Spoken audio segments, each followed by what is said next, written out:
It is Mix 93.3, Kansas City's #1 hit music station. I am Davo. The Fame is the album. It's all over stores right now. The new single is Poker Face. Her name is Lady Gaga. How are you? Hey, how you doing? Anything you need, you call me. I heard you're the new hot DJ in town. Well, that's one way of looking at it. Where are you right now, by the way? I'm actually in Nottingham in England. Oh, is that close to Notting Hill? That's a good movie, by the way. No, it's not. It's a different place. Well, I was watching you on MySpace Fashion about 5 minutes ago, actually. And speaking of MySpace, though, and Facebook, I've always wondered, I mean, obviously you guys have the music pages on there, but do you have like a personal MySpace or Facebook page for only your friends that's like top secret? I don't, actually. I only have a music MySpace. I'm all music all the time. What about on your normal MySpace page? Do you get a lot of stalkers or weird people writing you? Well, I do get a lot of fans, but I don't like think about or worry about stalkers. I think that they're just awesome, crazy fans, and I'm awesome and crazy too, so it's fine. Do you actually have time to read all the stuff on there or any of it at all? I try to read, I try to read it from time to time, and I'm really focused on my work and my performance, so, but, I get a lot of inspiration from my fans. So a lot of times, I'll go to check my MySpace and they'll be like, oh, my God, did you see this? And I'll check out some JPEGs or references that they send me, and they give me ideas. My fans are really smart. We're talking to Lady Gaga right now, and you have just recently been nominated for your first Grammy for Best Dance Record. How cool is that? It's crazy. I mean, I'm so honored and proud and really excited. I don't know that I'm going to make it to the Grammys this year because I'm on tour with the Pussycat Dolls, but it's a great honor, and I'm thankful, very grateful. Speaking of your tour, you got your own headlining tour coming up soon, which I'm sure you're excited about. That was just recently announced.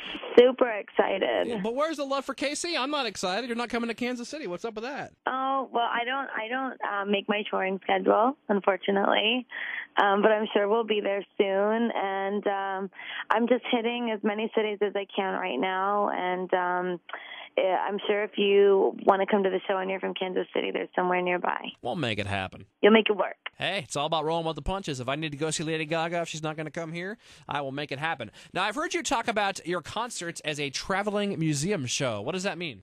Well, it's pop art. It's definitely a pop show, but it mixes a lot of pop art installation and film imagery, dance, technology.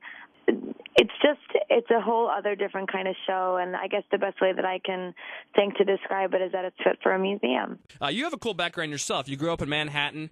You taught yourself to play piano at the age of 4 by ear, and then you also went to the Catholic school convent of the Sacred Heart. Yes, I did. I'm sure you know what I'm going to ask you about the Hilton sisters. Have you met them at all? Well, I used to see Nikki around school sometimes, but I didn't know them. Not so much. By age 14, you were doing open mic nights. You really took off when you started performing in the Lower East Side club scene soon after that. Now, I've read someplace where it said you used to wear leather thongs. Didn't that hurt like hell? No, I'm a girl. Thongs are normal. But leather? If they're not leather, aren't they? Usually? Well, the ones I wear are, and I like them. Oh, my God. That sounds painful. I got more respect for you now. We're talking to Lady Gaga right now. More respect, that's to do. I like it. Oh, I get more respect for you all the time every time I see you. All right. I love it. That's great. Lady Starlight is someone you met close to that time, too, someone that's been extremely influential to you as far as fashion goes. I've read everyone describe your fashion as something different, but how do you describe your fashion sense? I would say it's New York, it's avant-garde, it's pop art, it's innovative, it's Gaga. It's it's very futuristic, but very now, and Lady Starlight and I used to be burlesque dancing partners. We used to work on the Lower East Side together, and she's a very good friend of mine. I might even start a rumor that she may be coming on the Fame Ball tour with me. Ta-da! Rumors, love it. Yeah. In August of 2007, you were at Lollapalooza, and then supposedly... Whoa, what's that? Sorry, I'm in a hotel room. Go ahead. Sorry, no problem. I just hung the phone up. Yeah, they're not more important than us. All right, what was I saying? Oh, yeah, Lollapalooza, 07. You were there, supposedly got a citation for indecent exposure for wearing your hot pants. Is that whole thing true? It really did, believe it or not.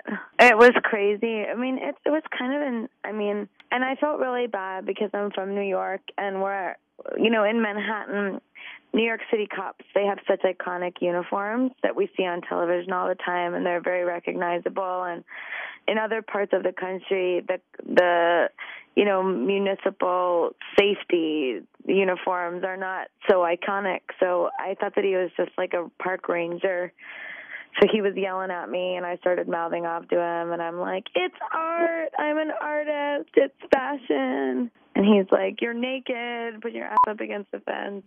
All right, at the age of 20, and after you were only one of 20 people in the world to get into a prestigious music school there in New York City, you were hired by Interscope. You did the songwriting thing for Pussycat Dolls and many others. But did you know when you got hired to do that, like, was the plan for you to be a singer, or how did that happen? Yeah, the plan was always for me to eventually embark on my solo career. But, it's always kind of funny when people say that, because they say, oh, did you always know that at some point you wanted to be a singer? And I don't measure whether or not I'm an artist by whether the public recognizes me as one. So I've always been a singer, and I've always been an artist, and I've always been a songwriter. So I wrote songs for other people, and I also wrote songs for myself, and I gave some away, and I kept some. And now here I am. I think I read somewhere a while back, now correct me if I'm wrong on this, but didn't Akon play a big part in your career at the start? Well, yes and no, because I met Akon much later than people think that I did. I didn't meet Akon until about a month before I wrote Just Dance. I was working with him very diligently for about a month or two on the Pussycat Dolls project, as well as other projects in Universal. And then I wrote Just Dance, and he went crazy, and he was so into it, and he really wanted to be a part of my project. But I was already signed to Interscope for about 4 months.